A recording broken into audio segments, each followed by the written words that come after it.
This is the Band of Brothers book analysis by Daniel Tachi. Band of Brothers is a novel written by Stephen E. Ambrose. The book focuses on the men of Easy Company, a company of paratroopers in the Second World War. We see their training, battles, and downtime in their deployment into Nazi-occupied Europe. The main characters are Richard Winters, who is the commander of Easy Company that most of the men respect as a great leader, and Herbert Sobel, who is another commander that put the men through rigorous training, but the men do not respect him nearly as much. Have you ever wondered what life was like for a soldier during the Second World War? Band of Brothers is a very interesting look into what life is like for American paratroopers. The book is several recollections from veterans of Easy Company rather than just the typical monologue many books have. The book does a very good job of portraying actions such as various battle scenes, which can be especially difficult for the medium that it's portrayed in.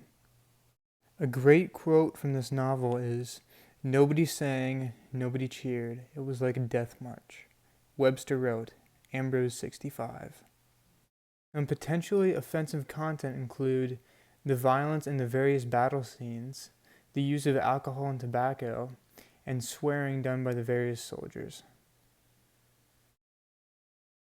Some of the pros of this book include the story did a great job of giving detailed description of wartime experiences by the soldiers by giving their own personal recollections. It gave the reader an in-depth view of the mindset of multiple different soldiers and their different reactions to conflicts. It gave it multiple different perspectives. It also shows how men bonded with each other in their downtime greatly. Some of the cons of the book include how going into such detail about their lives can be a double-edged sword. The book at points can be boring as the book focuses on a lot of reading on their downtime rather than action.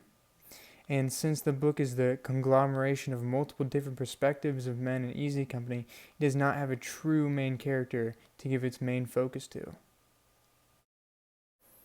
The book review done by KSU Wildcat on the Band of Brothers is right on its thought about the book glorifying war.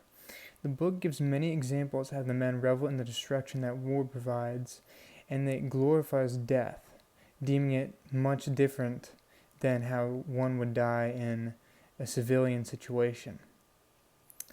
In a quote from Ambrose on page 227, "War provides more meat to satisfy that lust than any other human activity. The firework displays are far longer lasting and far even more sensational than the most elaborate 4th of July display." This is a prime example of it glorifying destruction, which can be very harmful and far from the truth. In conclusion, I recommend Band of Brothers to those looking for an interesting book on the World War II experience. Although it is not as good as the novel Catch-22, which is another great World War II novel, Band of Brothers is good 4 out of 5 stars. It does a great job at portraying what life was like for the World War II soldier in their training and downtime and not just the battles, which many other books do.